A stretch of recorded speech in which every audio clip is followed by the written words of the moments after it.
Now today I want to talk about 3 common investment stereotypes that you should avoid having at all costs, as it will result in pricey mistakes down the road.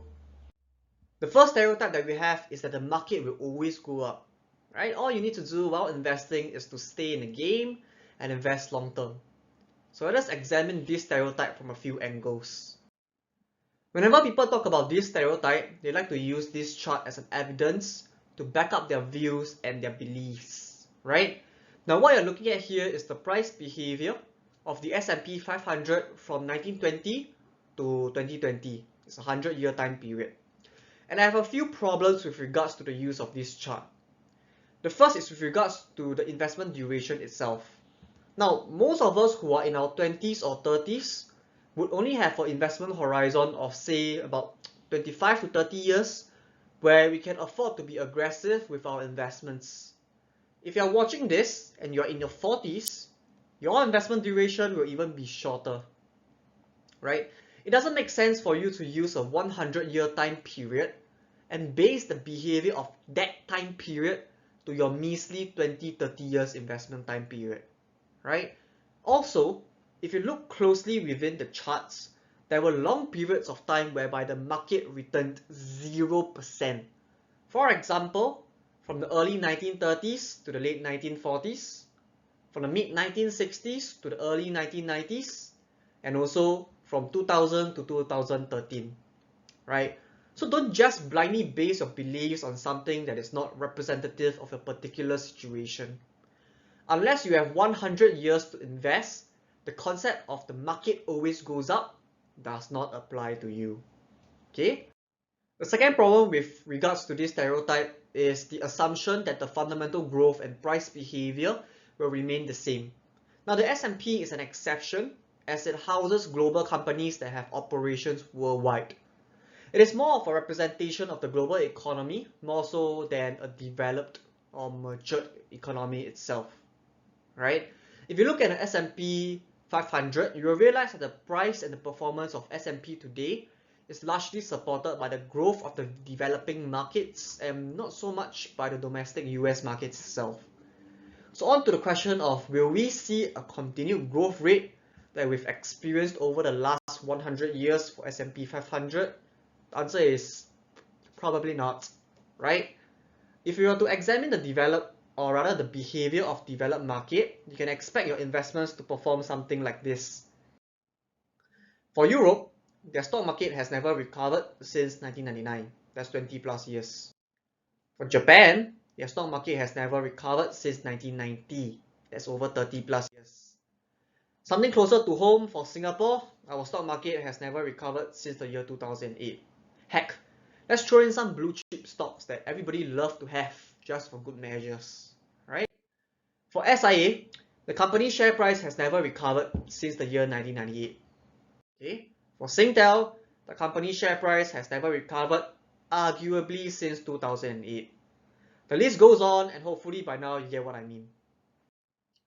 If this is your mentality, which is about 90% of the investors that I see online, good luck to you, right? Now, the second stereotype that I've seen is the saying that if you're new to investing, if you're a beginner in investing, you should just invest in STI or S&P 500 because you will not go wrong with that, right? That's like saying if you need to hire someone that is good at math, but you don't know who to hire, just hire a Chinese guy because you probably won't go wrong with that. What kind of logic is that, right? Riding on to my previous point, just because something had done well in the past doesn't automatically mean that it will perform well in the future. For your investments to grow and deliver a return, the company, the industry, the country, or the region that you're investing in must grow fundamentally. Okay? It doesn't matter whether you invest via dollar cost averaging or lump sum basis. If you're investing in a dying company like SPH or a stagnant growth country like Singapore, don't expect to see a return at the end of the day regardless of how long you have to invest. Okay? If I were to oversimplify the two types of investments that's available in the market today, they can be categorized into either developing or developed.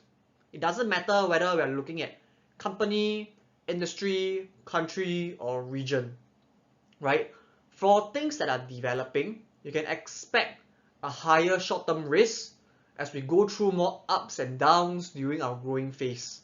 But at the end of the day, the returns that we can get or we can expect is also higher.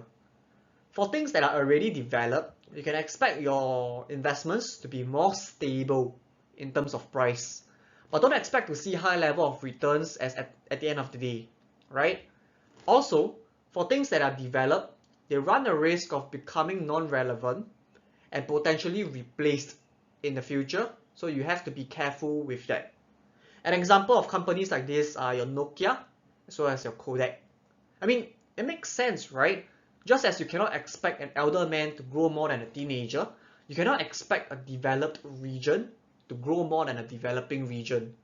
For people who are in our 20s and 30s, our focus should be in things that are developing, as we need that growth to accelerate our wealth accumulation process. As we grow older and more well-to-do, we may want to cut back on our risk exposure and hence shifting our focus to things that are more developed and stable. The third stereotype that most people have is that investing in ETF is always better than investing in a unit trust.